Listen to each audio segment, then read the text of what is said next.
The 48 vows open up the supreme Dharma door for us. This is completely the state of Tathagata at the attainment stage.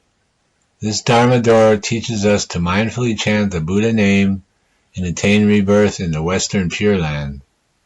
This is taking Amitabha Buddha's rewards and making them our causes. Great Master Oyi said that the sentient beings in the 9 Dharma realms, Bodhisattvas, sound hearers, Pratyeka Buddhas, and the beings in the 6 paths, who rely on themselves alone, cannot understand this. That is why this is the profound, wonderful Dharma. The Avatamsaka Sutra and the Lotus Sutra are both wonderful Dharma, but when they are compared with the Infinite Life Sutra, the latter is number 1.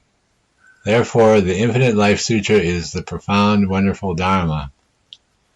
It is not hard to believe the teaching in the Avatamsaka Sutra and the Lotus Sutra, but it is hard to believe the teaching in the Infinite Life Sutra, which is the most hard to believe method. Therefore, if we introduce the Infinite Life Sutra to others, it is quite normal that they will not believe it. If a person believes it when we introduce it to them, this person is not an ordinary person. As stated in the Infinite Life Sutra, this is a bodhisattva who has manifested as a human being. He or she is not an ordinary person. May my wisdom be as vast and as deep as the sea. To widely help all beings, one must first help oneself.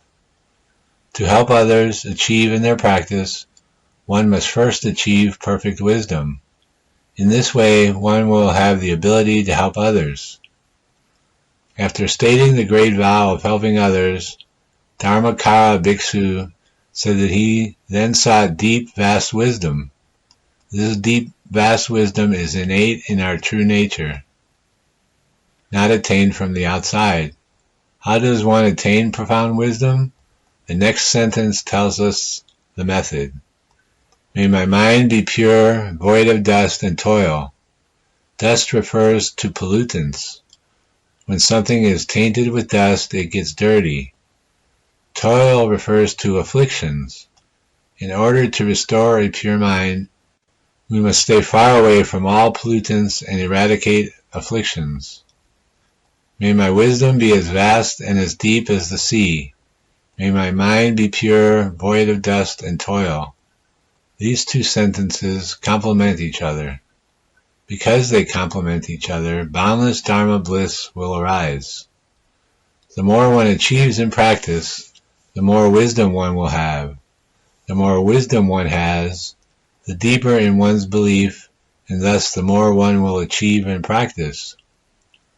As one achieves more in practice, one will have even more wisdom. This is how meditative concentration and wisdom complement each other perpetually. When one practices this way, one will transcend all evil paths. May I transcend boundless doors of the evil paths. The cause to achieve this is cultivation of a pure mind.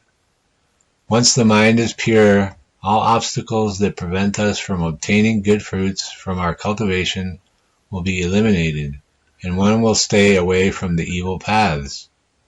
When one is free of anger, one will transcend the door of hells.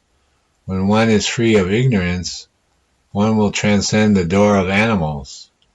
When one is free of greed and miserliness, one will transcend the door of hungry ghosts. Therefore, when one eradicates greed, anger, and ignorance, one will transcend the 3 evil paths.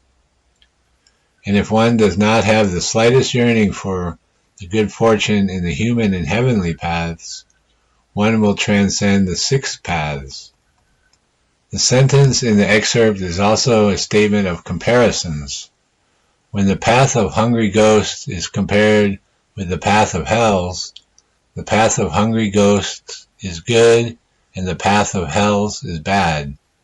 When the path of animals is compared with the path of hungry ghosts, the path of animals is good and the path of hungry ghosts is bad.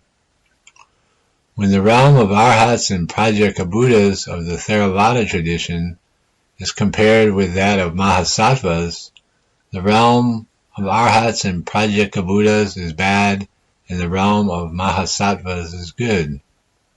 When the realm of Bodhisattvas is compared with that of Buddhas, the realm of Bodhisattvas is bad, and the realm of Buddhas is good. Therefore, boundless doors of the evil paths also encompasses the realms of sound hearers, Prajayabuddhas, and Bodhisattvas. Only when one perfectly attains Buddhahood will one transcend the evil paths. And quickly reach the shore of ultimate enlightenment. The words shore of ultimate enlightenment refer to the perfect and complete Buddhahood. In other words, boundless doors of the evil paths means that the path of the Bodhisattvas of the provisional teaching and all the paths below are bad paths. Therefore, the bad paths include not only the 6 paths, but also the realm of sound hearers, Prajayabuddhas, and Bodhisattvas of the provisional teaching.